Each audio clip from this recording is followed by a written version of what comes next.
Em algum momento, a internet deixou de ser um ponto de encontro geral para pessoas do mundo todo e se transformou em um escritório virtual de investigação, a maior agência de detetives do mundo. Quando as autoridades ficam sem opções, desconhecidos na internet usam comentários mostrando que a justiça nem sempre vem de um distintivo, mas às vezes de uma discussão que se recusa a largar o caso. Número 10.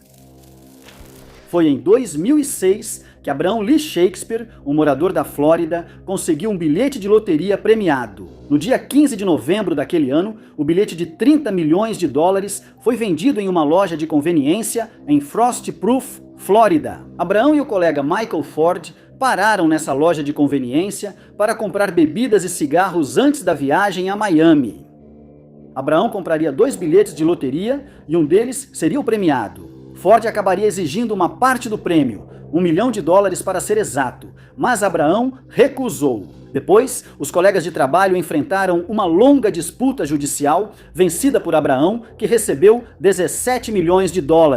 O dinheiro permitiu que ele saísse do bairro operário de Lakeland e se mudasse para um condomínio fechado.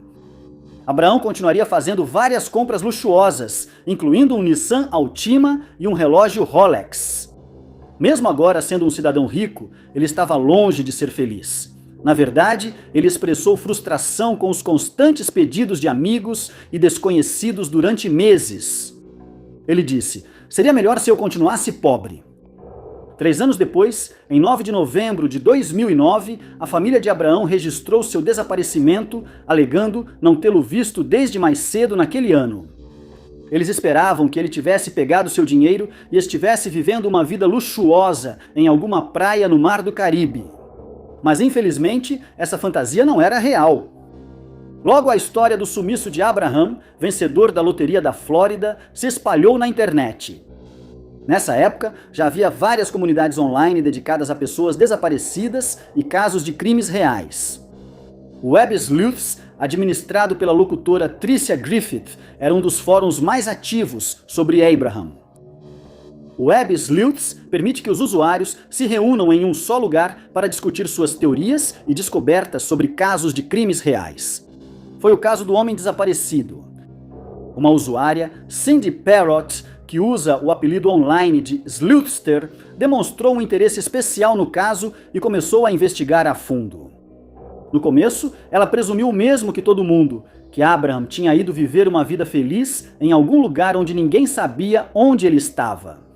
Mas ao descobrir que, na época do desaparecimento, ele era pai de uma criança pequena e muito próximo de sua mãe, Cindy reconsiderou sua posição. A investigadora da internet passou a se conectar com família e amigos enquanto tentava desvendar o caso. Foi através dessas pessoas queridas que ela continuava ouvindo o eco de um nome: Doris D. Moore, parceira de negócios de Abraham. Coletivamente, os detetives da internet acabariam descobrindo que Moore era dona de uma empresa chamada American Medical Professionals e que agora ela era a proprietária da casa de $1 milhão do homem desaparecido. Moore vinha postando fotos dela mesma nas redes sociais, vivendo uma vida luxuosa na casa de Abraham, chamando a atenção dos detetives online. Investigadores não oficiais divulgaram suas descobertas no Web Sleuths, apontando Moore como suspeito. As postagens rapidamente chamaram a atenção de um ex-detetive do condado de Polk, David Clark, e logo a polícia começou a investigá-la como possível suspeita. Não demorou muito para que eles descobrissem que ela havia feito um pagamento para um homem chamado Greg Smith, que fez uma ligação fingindo ser o homem desaparecido. Smith virou informante da polícia, aproximou-se de Moore e conduziu os investigadores até uma laje de concreto enterrada na propriedade de Doris Moore. A laje foi escavada e examinada, revelando os restos de Abraham Shakespeare em seu interior. Os detetives da internet foram essenciais para resolver o caso. Sem suas habilidades online, ele poderia ter esfriado e Moore saído impune. Número 9. O renomado artista holandês-americano Willem de Kooning criou a excepcional pintura a óleo expressionista abstrata intitulada Woman. Uma das instalações da série de obras de arte foi a obra Woman Usher, criada em 1955, que representa uma figura feminina em forma abstrata. Vários anos após a conclusão da obra, Woman Usher seria adquirida por um colecionador rico dos Estados Unidos. Depois, ele doou ao Museu de Arte da Universidade do Arizona, em Tucson, onde passava as férias. O colecionador doou a pintura com uma condição: o museu não podia jamais vendê-la ou doá-la. Mesmo quando o valor das pinturas de de Kooning começou a subir, chegando a 100 milhões de dólares no século XXI. A exigência não impediu o museu de emprestá-la para exposições itinerantes. Woman Usher seguiria conhecendo o mundo, chegando até a Europa Oriental. Em 1985, a valiosa obra de arte acabou voltando para sua posição no UAMA, de onde se tornaria o infeliz alvo de um roubo. Ladrões não identificados invadiram o museu após o dia de ação de graças e recortaram a tela da moldura. Investigadores acreditavam que os autores eram um casal e elaboraram um retrato falado deles. Retratos falados foram espalhados pela cidade para tentar identificar o casal de criminosos, mas ninguém os reconheceu. E logo, o mistério da Woman Usher desapareceu de vista, ressurgindo apenas esporadicamente em podcasts dedicados a mistérios. Em 2017, David Van Ocker soube de uma venda de espólio em uma casa nos arredores de Silver City, no Novo México. David era coproprietário de uma loja de móveis e antiguidades, e a venda de espólio lhe daria mais produtos para colocar no mercado. Ele acabou pagando $2.000 por uma coleção de itens que pertenciam a Jerry e Rita Alter, ex-funcionários de escolas públicas. Jerry era um pintor amador, e o casal era conhecido por ter viajado para 120 países durante seus dias de aventura. Entre as compras estava uma pintura que antes ficava sobre a porta do quarto do casal. David adicionou a peça à sua loja e quase instantaneamente os clientes começaram a perguntar sobre ela. Um cliente ofereceu mais de $200.000 por ela, alegando que sua alta qualidade e seu aspecto autêntico podiam indicar que ela valia alguma coisa. David e os coproprietários decidiram investigar mais. Publicaram imagens da pintura na internet pedindo informações. Seguindo uma pista sobre o roubo de uma obra de arte 30 anos antes, eles usaram o Google e acharam um artigo sobre Woman Usher, que trazia a imagem da peça roubada. Os donos da loja de antiguidades logo perceberam que estavam com uma obra-prima valiosa e entraram em contato com o museu. David recebeu instrução para retirar a pintura da loja e o museu organizou o recolhimento. Logo confirmou-se que era a Woman Usher e que os ladrões eram os donos da propriedade, Jerry e Rita Alter. Número 8. No início dos anos 2000, diversos pseudônimos, todos de uma mesma pessoa, começaram a circular na internet e entrar em salas de bate-papo com usuários desavisados e vulneráveis. A pessoa por trás dos perfis Lee Dow, Cami D e Falcon Girl era uma suposta mulher na casa dos 20 anos que sofria de depressão. Ela conversou com dezenas de pessoas ao longo de 5 anos, após os quais muitos deles teriam um fim prematuro e forçado. Lee Dow, cujo perfil sugeria que ela era enfermeira, havia feito vários acordos de autodestruição com pessoas já em situação difícil na internet. Uma das vítimas foi Mark Drybrough, de Coventry, Inglaterra. Mark, técnico de informática de 32 anos, sofreu um colapso nervoso seguido de depressão antes de conhecer Lee em uma sala de bate-papo em 2005. Os dois conversaram por 2 meses, durante os quais Lee passou a induzir Mark à própria morte. Em julho daquele ano, Mark foi encontrado morto em casa, resultado direto da coerção de um pseudônimo da internet. Lee Dow viria a fazer amizade com uma jovem chamada Nadia Kajuji, que, segundo relatos, entrou em um estado depressivo após sair de casa para estudar na Universidade Carleton, em Ottawa, Ontário. Em abril de 2008, seus restos mortais foram encontrados no rio Rideau, e uma investigação interna concluiu que Lee Dow a havia coagido a um ato autodestrutivo através do mesmo pacto que o pseudônimo havia feito com Mark. Por anos, Liddell apareceu no radar, ligado a pessoas falecidas que aparentemente foram levadas ao impensável. As autoridades ficaram sem entender enquanto tentavam descobrir quem estava por trás desses perfis. Enquanto isso, Celia Bley, professora britânica aposentada, também acabou envolvida nesse mesmo esforço. Em novembro de 2006, ela vivia em Wiltshire, Inglaterra, quando soube por uma jovem amiga sobre um pacto feito com uma jovem enfermeira. Bley, tentando salvar a amiga, investigou Liddell e publicou alertas sobre ele em salas de bate-papo nas redes sociais. O detetive amador também identificaria outros 2 perfis pertencentes à mesma pessoa, Cami D e Falcon Girl. A investigação de Bley chegou à Dark Web, onde essa pessoa organizava para que as vítimas morressem diante de suas webcams. Nos meses seguintes, ela reuniria provas das atividades por meio dessas salas de bate-papo, vítimas sobreviventes e dados online. Foi em 2008 que Bley e sua amiga Cat Lowe montaram uma operação de flagrante para pegar Lee em ação e denunciá-la às autoridades. Fingindo ter problemas de saúde mental, a dupla conquistou a confiança de Lee em salas de bate-papo. Na troca de mensagens, eles descobriram muito sobre a pessoa, como seu IP e que mora em Minnesota. As informações foram enviadas às autoridades competentes e o nome William Francis Milgert Dingle apareceu. Graças aos esforços online de Bley e sua amiga, o Departamento de Polícia de St. Paul e a Força-Tarefa de Crimes na Internet contra Crianças de Minnesota abriram uma investigação contra Liddell, que era, na verdade, um homem casado de meia-idade e ex-enfermeiro prático licenciado. A investigação subsequente revelou que Milgert Dingle estava coagindo pessoas vulneráveis à autodestruição. Com o IP e a residência encontrados por detetives amadores online, o autor foi rapidamente localizado, preso e condenado por 2 acusações, embora se acredite que seja responsável por pelo menos 5 mortes assistidas. Número 7. Em setembro de 2008, um adolescente estava andando de bicicleta na vibrante capital do norte dos Países Baixos, a cidade universitária conhecida como Groningen.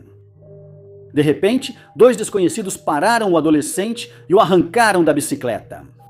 Os homens desconhecidos acabaram roubando o adolescente, levando 165 euros de seus bolsos, além do seu celular. Sem câmeras de segurança ou moradores por perto para testemunhar o ocorrido, o garoto ficou sem sua bicicleta, dinheiro e celular. Depois, ele relatou o incidente à polícia holandesa, que nada fez por falta de provas ou testemunhas. Meses depois, a bicicleta seguia sumida e os responsáveis não foram identificados. Nesses meses, o garoto de coração partido seguiu buscando pistas para resolver seu mistério. Em março do ano seguinte, para sua surpresa, o Street View do Google Maps atualizaria as imagens que corresponderiam à data e hora do roubo. Em março de 2009, a vítima ligou novamente para o polícia, desta vez com provas do crime. O Street View do Google Maps registrou o exato momento do evento. A imagem mostrava ele e os 2 homens que se acreditava serem seus agressores. As fotos foram tiradas por uma câmera especializada montada em um carro, instantes antes do crime acontecer. O problema era que os rostos foram borrados por motivos de privacidade. Os promotores, porém, enviariam um pedido formal ao Google pelas fotos originais. A empresa atendeu ao pedido depois que os investigadores insistiram que isso os ajudaria a resolver um crime. Detetives da equipe de roubos analisariam as imagens e reconheceriam os autores na hora. Os homens, irmãos gêmeos holandeses de 24 anos, foram localizados, presos e condenados por assaltar a vítima. Suas identidades nunca foram confirmadas publicamente, apesar da imagem borrada do Google ter sido divulgada. Número 6. Michelle Marie Martinko nasceu em Cedar Rapids, Iowa, como a mais nova de 2 filhas. Ela estudou na Cedar Rapids Kennedy High School e era muito respeitada pelos funcionários. Michelle era uma aluna acima da média e talentosa integrante da equipe de baliza. Ela atuava em peças teatrais e cantava em corais. Ela teve poucos amigos na escola, o que muitos atribuíam ao ciúme por sua beleza. A jovem planejava estudar design de interiores na Universidade Estadual de Iowa. Infelizmente, a jovem de 18 anos foi vítima de um crime hediondo antes de realizar esse sonho. Michelle ainda estava no último ano do ensino médio quando foi alvo. Era a noite de 19 de dezembro de 1979, quando ela participou de um banquete no Sheraton Inn.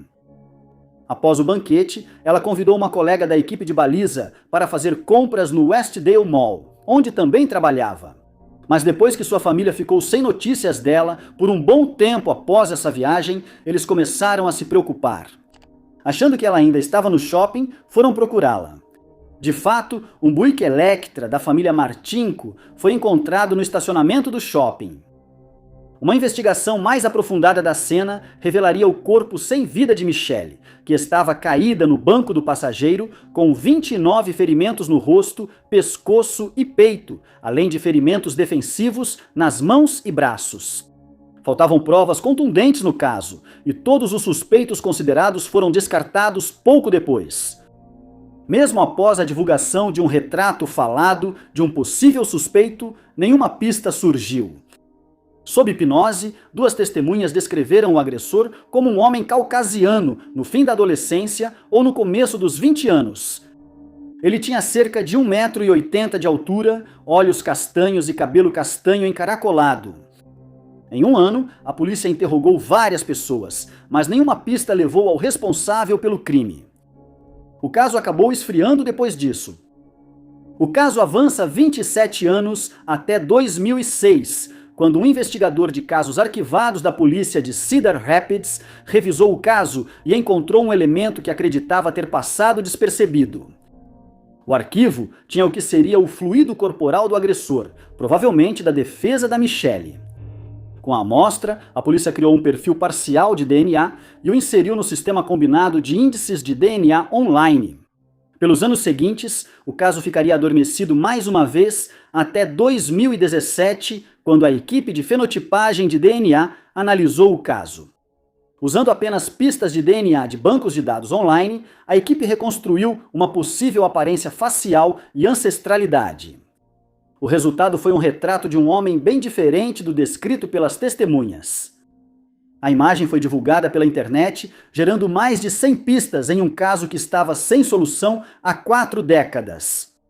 Uma pista veio de um ex-colega, que insistiu que o rosto lembrava o de outro estudante já descartado pela polícia.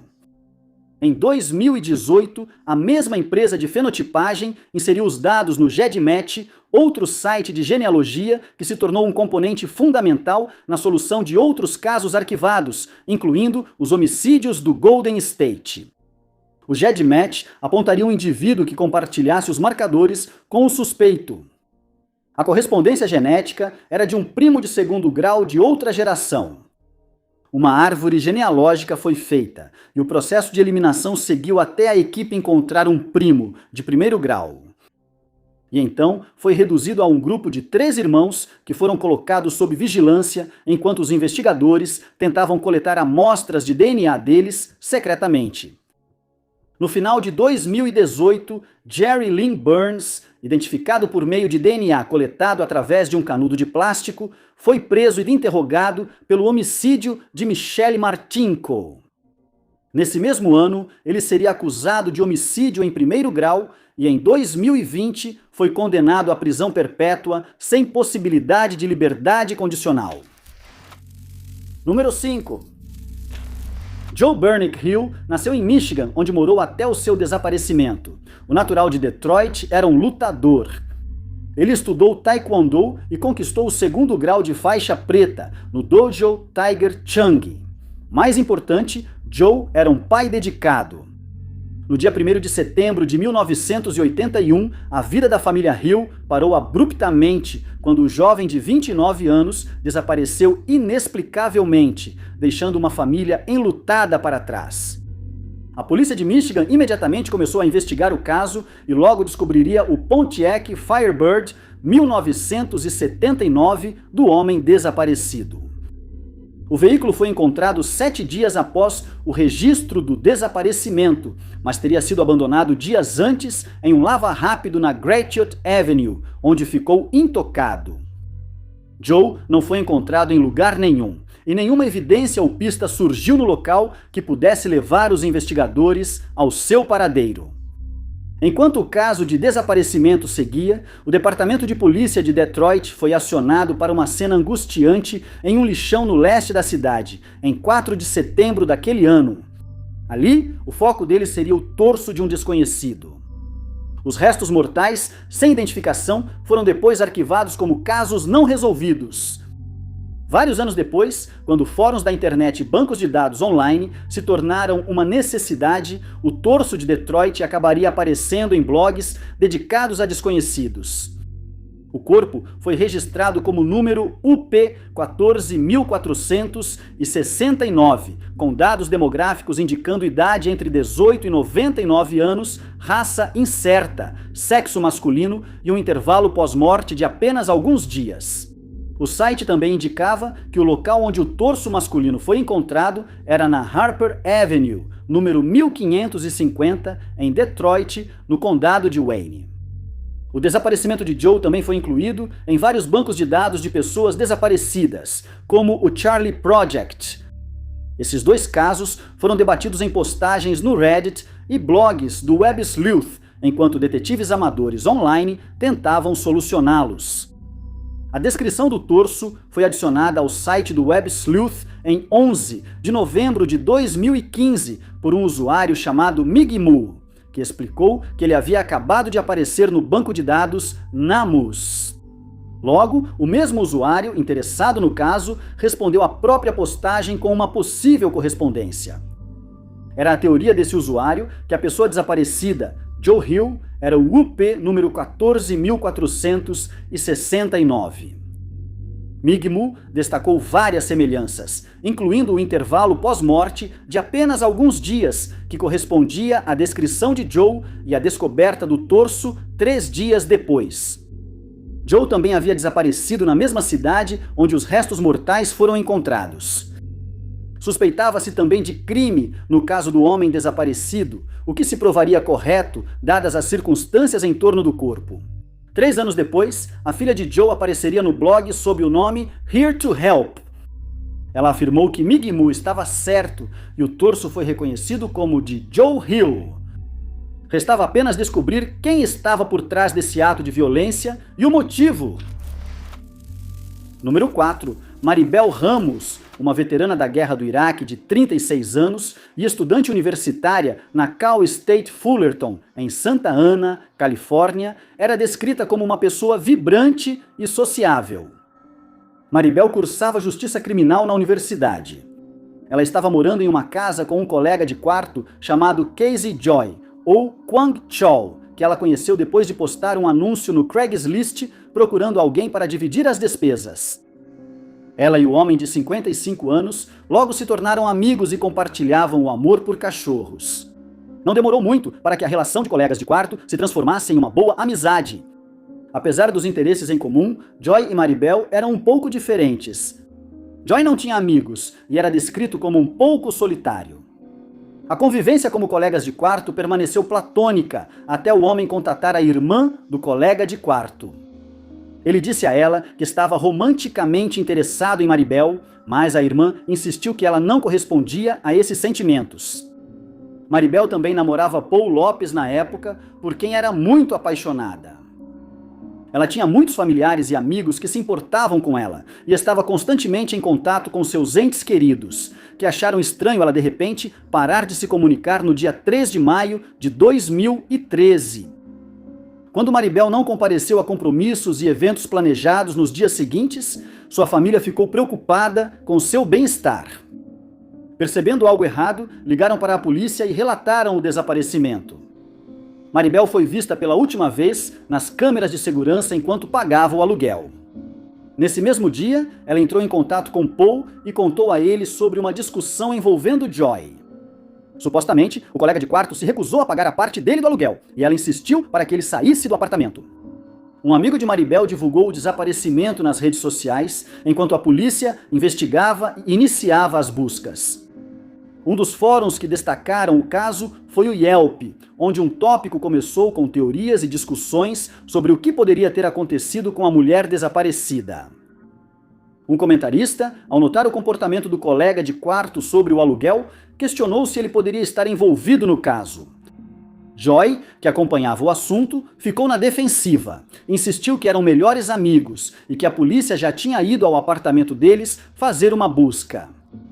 A resposta de Joy à acusação foi razoável e tudo parecia normal, até que um comentarista notou que ele usava termos no passado ao falar do desaparecimento do amigo. Após isso, os investigadores passaram a monitorar Joy de perto, rastreando seus movimentos digitais e o uso da internet e da biblioteca. Foi tanto esse uso estranho de linguagem no passado, quanto suas buscas suspeitas que o tornaram o centro da investigação. Joy fez buscas preocupantes na internet, como quanto tempo um corpo leva para se decompor. Como isso não bastava para prender, seguiram rastreando seus movimentos em tempo real. Eles viram Joy pesquisando imagens de satélite de uma área do Cânion Mojesco por esse método. Ele deu zoom em uma área tão específica e desolada que quase ninguém passaria por lá.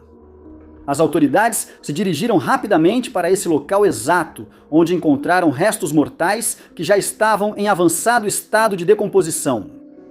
O corpo foi identificado como Maribel por registros dentários. Joy foi presa e condenada por homicídio em segundo grau.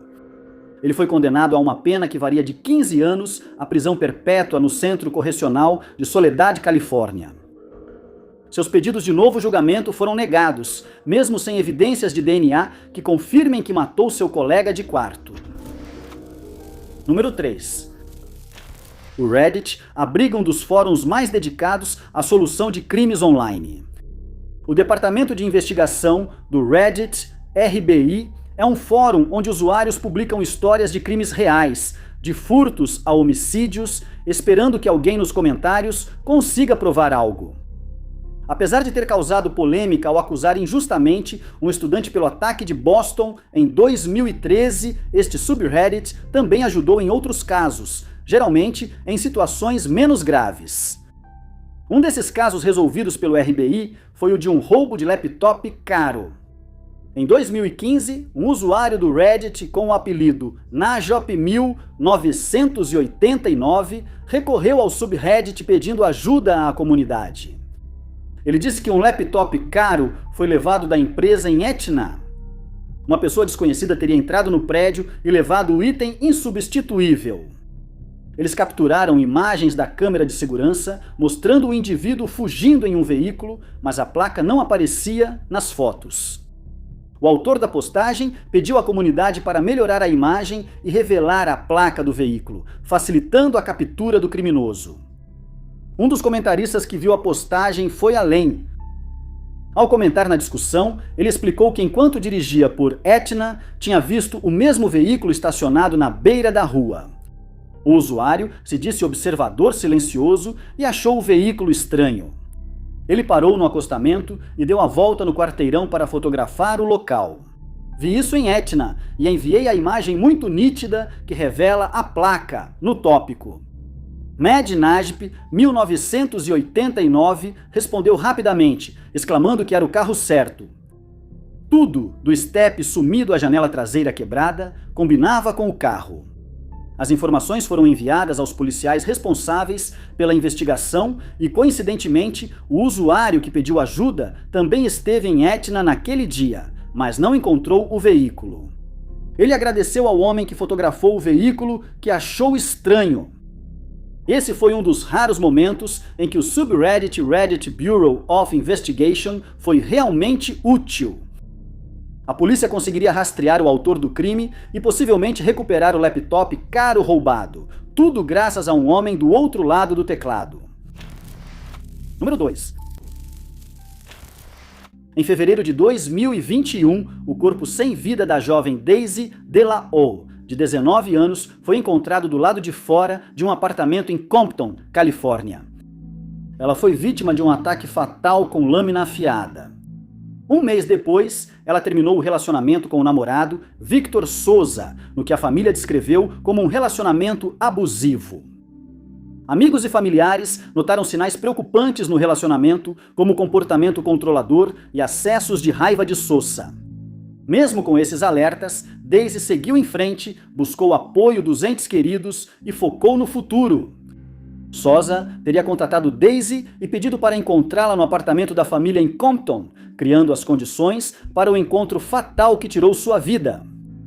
Ao chegar ao encontro, Souza a atacou, a enrolou em um tapete e descartou seu corpo do lado de fora do condomínio, deixando a lâmina afiada manchada de vermelho ao lado dela. A brutalidade do crime chocou os investigadores, que logo começaram a reconstituir a cronologia dos acontecimentos que levaram à morte de Daisy. Já se sabia que Souza cometeu o ataque violento. Os depoimentos e evidências deixaram pouca dúvida sobre sua culpa. O mistério era onde o agressor foi após o ataque.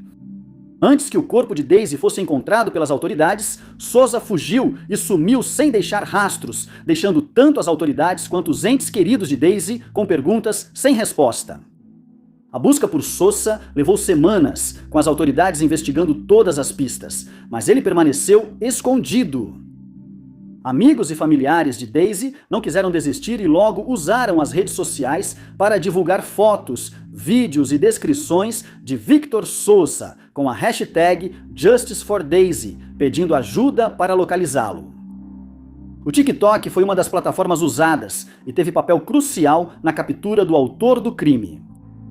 Quem viu os vídeos no TikTok reconheceu o suspeito e logo percebeu que era a mesma pessoa trabalhando no Papas and Beer, bar e boate em Rosarito voltado para turistas.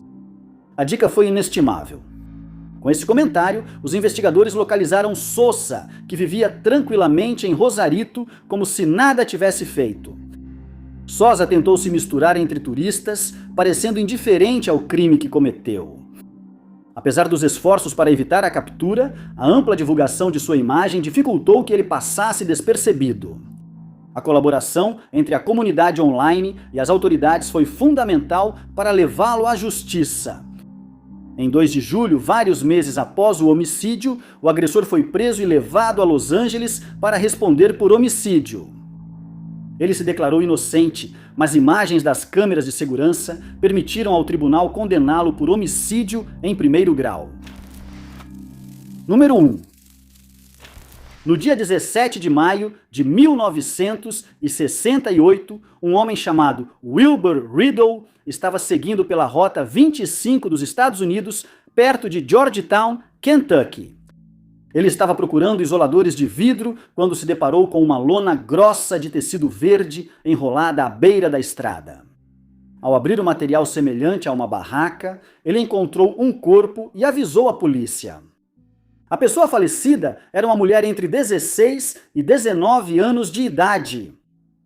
Os legistas observaram que ela tinha 1,55 m de altura e pesava entre 50 e 52 quilos, sendo descrita como tendo cabelo castanho avermelhado. Além disso, não havia nenhum elemento identificador que permitisse às autoridades identificá-la corretamente na época, e ela foi posteriormente registrada como uma Jane Doe. Por anos, o caso ficou aberto e sem solução. O corpo acabou sendo enterrado no cemitério de Georgetown, com lápide trazendo os dados de Jane Doe. O caso foi esquecido até ser retomado pelo primeiro detetive amador da internet, Todd Matthews. Após casar-se com a filha do homem que achou o corpo de Jane Doe, Matthews envolveu-se profundamente no caso. Por volta de 1998, a internet crescia com bancos de dados públicos e sites de voluntários sobre pessoas desaparecidas e não identificadas. Matthews analisou vários relatórios e criou um site para conscientizar as pessoas sobre esse caso. Naquele ano, ao vasculhar um fórum de pessoas desaparecidas, Matthews encontrou um caso específico de Lexington, Kentucky, a 15 milhas de Georgetown. A descrição foi postada pela família Hackman, que relatou o desaparecimento de uma jovem parente casada que sumiu no final de 1967. Barbara Ann Hackman Taylor mulher desaparecida, morava em Lexington com o marido e a filha pequena quando sumiu. Matthews analisou detalhes como localização, período, idade e aparência de Bárbara nesse caso de desaparecimento, percebendo semelhanças com a Jane Doe. Ele contatou a família rapidamente e juntos se comunicaram com as autoridades. Ao comparar uma foto da autópsia com as da família, concluíram que o corpo não identificado era de Bárbara. Os investigadores providenciaram a exumação do corpo no cemitério e a extração de DNA para análise. O DNA foi comparado com membros sobreviventes da família Hackman e confirmou-se uma correspondência. A Jane Doe era Barbara Ann Hackman Taylor, esposa de George Earl Taylor, que se tornou o principal suspeito no que eles acreditavam ser um homicídio. Quando esses indícios surgiram, George já havia falecido. Bárbara foi enterrada novamente no cemitério de Georgetown e outra lápide foi colocada abaixo da lápide original, com seu nome, data de nascimento e a inscrição Mãe, Avó, Irmã Amorosa. Muito obrigado por assistirem. Se você gostou deste vídeo, não se esqueça de clicar no botão de curtir. Além disso, não se esqueça de se inscrever e ativar o sininho para ficar por dentro de todos os nossos próximos vídeos. Meu nome é Top 5 Unknowns. Até o próximo vídeo.